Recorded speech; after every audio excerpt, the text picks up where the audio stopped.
Olha só, atenção total aqui, porque a partir de 2026 o jogo mudou. O leão do imposto de renda, sabe aquele que todo mês abocanha um pedaço do salário? Pois é, ele vai mudar de cara. E não é uma mudança qualquer, não. As regras foram basicamente reescritas do zero e isso vai mexer com a vida de todo mundo no Brasil, do estagiário ao grande empresário. A gente está falando de uma verdadeira revolução na forma como o dinheiro é tributado no país. E a pergunta que não quer calar é essa, né? No fim das contas, essa mudança toda vai colocar mais dinheiro no bolso ou vai tirar? É exatamente isso que a gente vai desvendar agora. Vamos mergulhar na letra miúda dessa nova lei, com tudo que ela tem de bom, de ruim e, claro, as armadilhas que estão escondidas ali no meio. Para a gente entender o tamanho dessa mudança, a gente precisa voltar um pouquinho no tempo. Pensa só, desde 1996 a tabela do imposto de renda estava lá praticamente congelada. Enquanto isso, a inflação agia quietinha, comendo o poder de compra. Qual foi o resultado? Mesmo quem só recebia o reajuste da inflação acabava sendo empurrado para pagar mais imposto. Foi um aumento disfarçado que durou quase 30 anos. Chegou num ponto absurdo de quem ganhava um salário mínimo ter que pagar imposto de renda. Essa nova lei chega para dar um basta nisso. E a resposta para essa injustiça histórica toda veio como uma grande promessa. A parte mais comemorada da mudança, que mira, direto no bolso do trabalhador. Grava bem esse número, R$ 5.000. Essa é a nova fronteira da isenção mensal. É uma medida que sozinha promete colocar bilhões na economia e trazer um alívio financeiro imediato para milhões de famílias brasileiras que estavam, vamos ser sinceros, sufocadas. Mas calma lá, que a isenção não é tão simples quanto parece. O governo não criou só uma nova faixa de isenção e pronto. Na verdade, foi criado um mecanismo um pouco mais engenhoso, a chamada isenção híbrida. A ideia é garantir que o benefício chegue para quem realmente precisa, sem dar o mesmo descontão para quem já tem salários muito, muito altos. E essa matemática funciona assim, em 4 passos. Primeiro, pega-se o salário bruto. Depois, aplica-se um desconto fixo. Sobre o valor que sobra, o imposto é calculado do jeito que era antes. E aí, no final, entra em cena um crédito mágico, um redutor, que zera o imposto a pagar. É uma verdadeira engenharia para a conta fechar em zero para quem ganha até 5.000. E dá uma olhada no impacto disso na prática. Olha essa tabela. Alguém que ganha R$ 4.000 por mês, por exemplo, vai economizar quase R$ 115 todo santo mês. Para quem está ali no teto de 5.000, a economia mensal passa de R$ 300. Fica bem claro quem é o grande vencedor aqui, né? É o trabalhador que está na faixa de R$ 3.000 a R$ 5.000.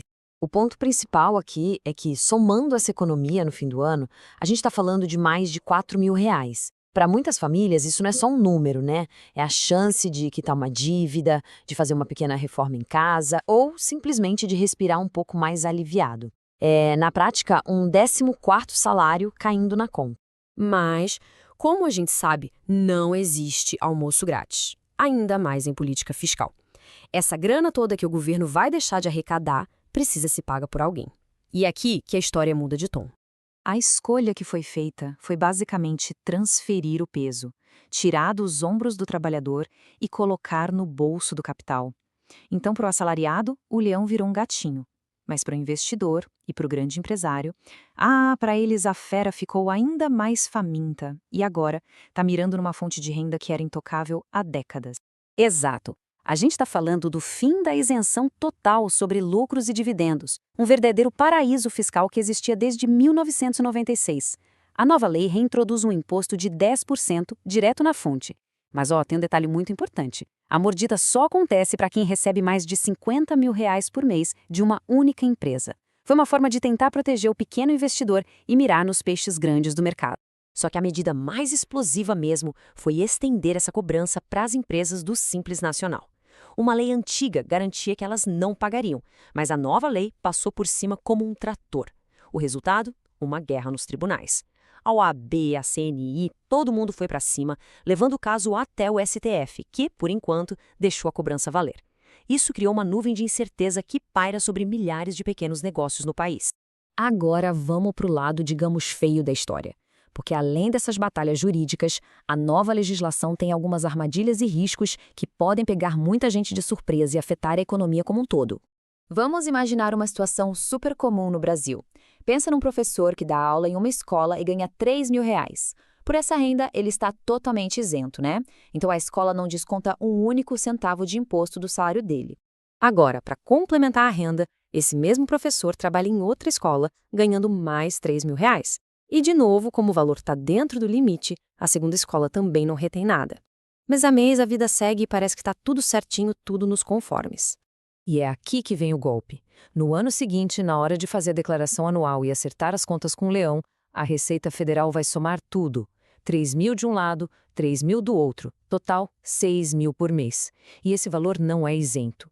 Como nada foi pago durante o ano, esse professor vai se deparar com uma dívida enorme e totalmente inesperada com a Receita. Milhões de brasileiros com mais de um emprego podem cair nessa mesma armadilha. E o problema não é só individual. Existem riscos para a economia inteira. Com mais dinheiro na mão das pessoas, a demanda aumenta e os preços podem subir, gerando inflação. O novo cálculo, que é super complexo, pode virar um pesadelo para a contabilidade das pequenas empresas. E, segundo as grandes entidades empresariais, taxar mais o capital pode fazer com que o dinheiro dos investimentos simplesmente fuja do Brasil. Bom, diante desse cenário todo, com pontos bons e pontos ruins, a pergunta que fica é: como se preparar para isso? Vamos ver o que precisa ser feito em diferentes realidades. Então, a palavra de ordem é planejamento. Se existe mais de uma fonte de renda, é fundamental começar a guardar um dinheirinho todo mês para pagar o imposto do ano que vem. Se for autônomo, já precisa usar as novas regras no Carnê Leão. E para os empresários, atenção a esta data, 31 de janeiro de 2026.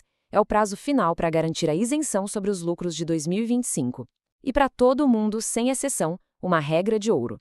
Confira o Olerite todo mês para ver se está tudo certo. Essa transformação na lei é, sem dúvida nenhuma, um marco. Ela cumpre a promessa de aliviar a carga sobre o trabalhador, mas, em troca, ela cria um sistema mais complexo, cheio de novas batalhas. A grande pergunta que fica no ar é: no final das contas, teremos mais justiça fiscal ou só mais dor de cabeça? A resposta, claro, só o tempo vai dizer. Por isso, é fundamental continuar bem informado. Compartilhe essa análise com quem precisa saber disso e deixe a sua opinião nos comentários. A preparação começa agora.